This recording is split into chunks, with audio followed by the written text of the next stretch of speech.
Good morning, I'm Dan Owen, and this is Passage Attack. Today we're going to look at the use of the word church in 1 Corinthians 11 and 14.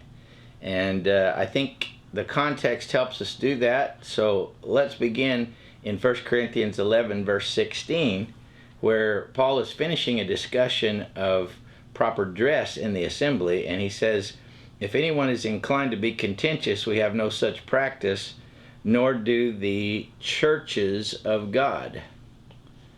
Now, how should we translate this right here? Churches of God.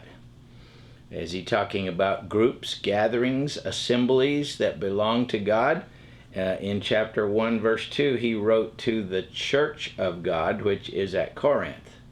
The assembly of God, which is at Corinth. The congregation of God, which is at Corinth.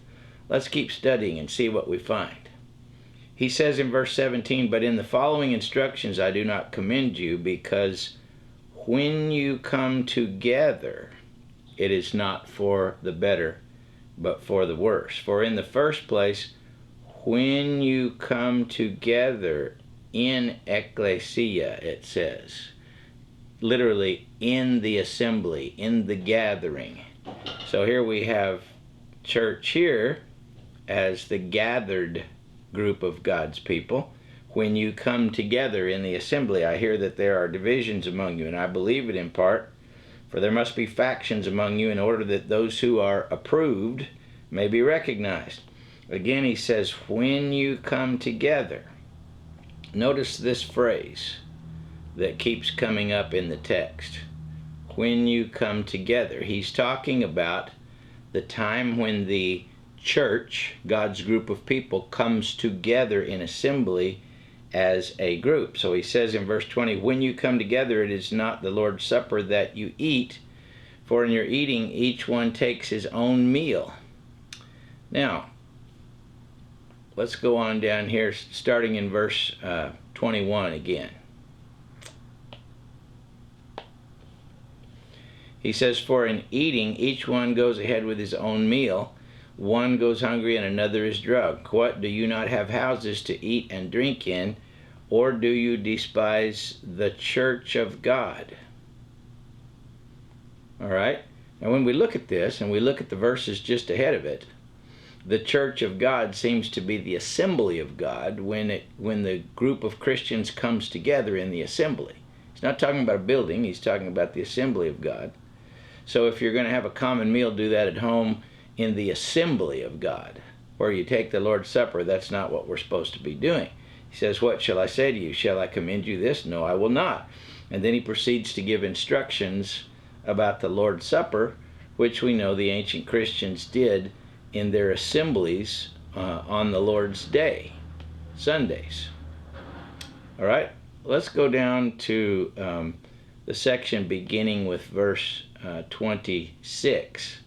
Where he says, "As often as you do eat this bread and drink this cup of the Lord, you proclaim the Lord's death until he comes." Then he says, "Whosoever therefore eats the bread or drinks the cup of the Lord in an unworthy manner will be guilty concerning the body and blood of the Lord. Let a person examine himself then, and so eat of the bread and drink of the cup. For anyone who eats and drinks without discerning the body," notice this phrase right here, without discerning the body.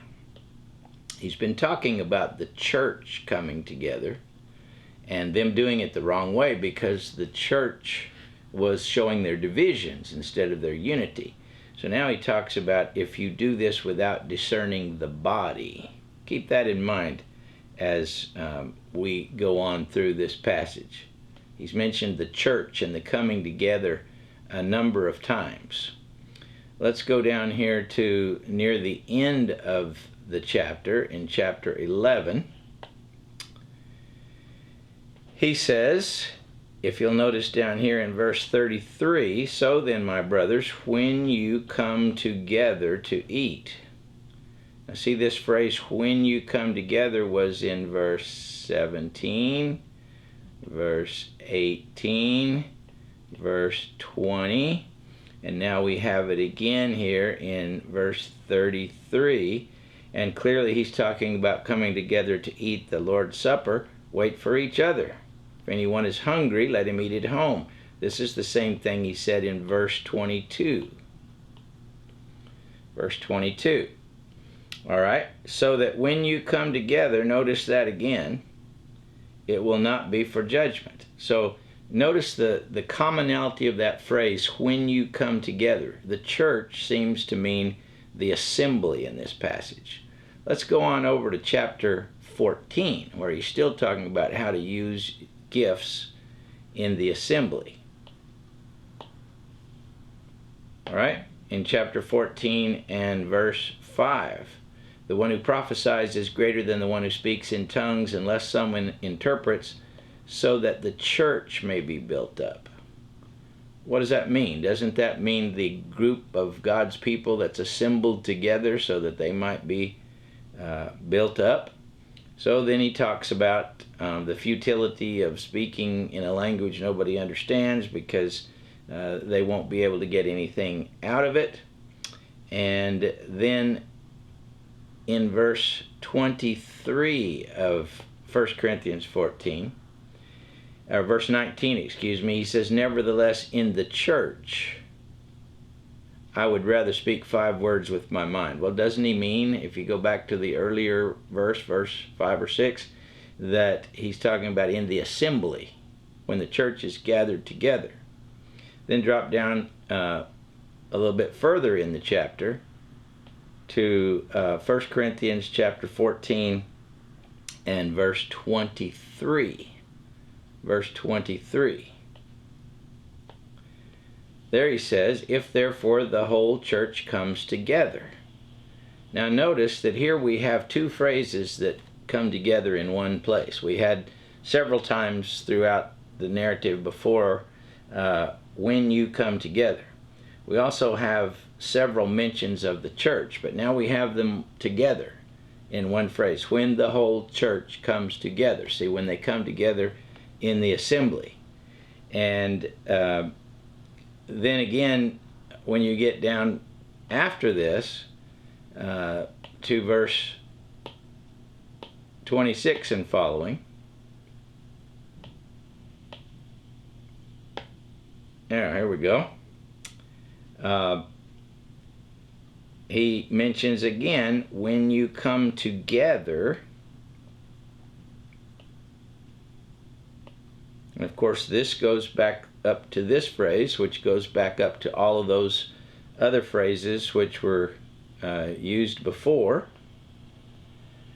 All right, and then as he gets ready to end up the chapter, he says, as in all the churches of the saints, which would be the assemblies of God that are in other places besides Corinth, the women should keep silent in the churches. Now see, the context of this, verse 23, is when the whole church comes together. See, the women should keep silent in the churches. What does he mean? In the assemblies he's talking about. And then he says, if there's anything they desire to learn, let them ask their husband at home, for it is shameful for a woman to speak in church. This means in the assembly. It's not talking about as a member of the church anywhere. It's talking about in the assembly. See? So I think that this study that we've done in these few minutes shows that in 1 Corinthians 11 through 14, the focus of the word church, ecclesia, is not a building. It is the gathered assembly of God's people and what is supposed to happen in that assembly. I'm Dan Owen. I hope this has been helpful. This is Passage Attack. Have a great week.